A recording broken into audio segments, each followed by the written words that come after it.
Ya, Oke. jadi biasanya yang kita lihat jika anak ini tidak magang di consulting firm gitu ya, kita akan Ya. lihat apakah anak ini magang di suatu organisasi yang cukup kompleks. Gitu. Cukup kompleks itu biasanya proksinya apa? Kita lihat total aset dari organisasi ini, total revenue gitu ya. Lalu juga dari reputasi organisasi ini jika dia bukan profit oriented seperti Bank Indonesia atau OJK gitu kan ya. Itu kita lihat dari situ, Mas Bro. Lalu karena kenapa kita lihat dari situ? Karena ketika kita mengatakan anak ini dia magang di tempat yang cukup kompleks gitu ya. Nah, kita itu berpikir bahwasanya anak ini sudah terekspos kepada isu-isu yang juga cukup kompleks di dalam organisasi tersebut gitu. Walaupun kita tidak benar-benar memiliki suatu pemahaman apakah kerjaan dia magang di sana hanya sekedar fotokopi atau apa segala macam, atau dia melakukan analisa juga itu kan, tapi itu kan bisa kita perdalam saat kita melakukan interview.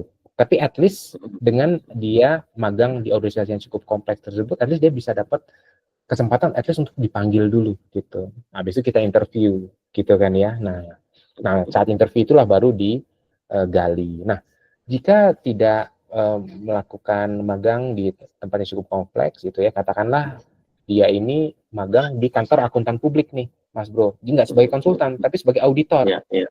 Nah, itu juga kita consider tuh. Kenapa? Karena at least dia dari work ethic-nya itu udah terbiasa kerja keras tuh di situ. Udah terbiasa Ya, dengan tekanan gitu ya. Udah terbiasa harusnya dia beradaptasi. Tinggal cara pola berpikir dia aja diubah untuk menjadi lebih konsultan. Tidak kaku, tidak hitam putih seperti auditor gitu ya. Itu kita consider juga seperti itu. Dan yang terakhir adalah katakanlah mungkin dia magang di organisasi yang middle gitu ya dari sisi kompleksitinya, tapi tugasnya banyak sekali di situ. End to end tuh Mas Ridwan gitu. Oh, itu kita sangat senang sekali gitu. Walaupun Ya, oke nih kita paham deh kamu mungkin di mid size company kamu magangnya, kan biasanya di CV itu kan kawan-kawan tuh nulis gitu ya, dan kita tuh ngelihat tuh dari cara dia menulis kan yang profesional, paralelism, etc gitu ya.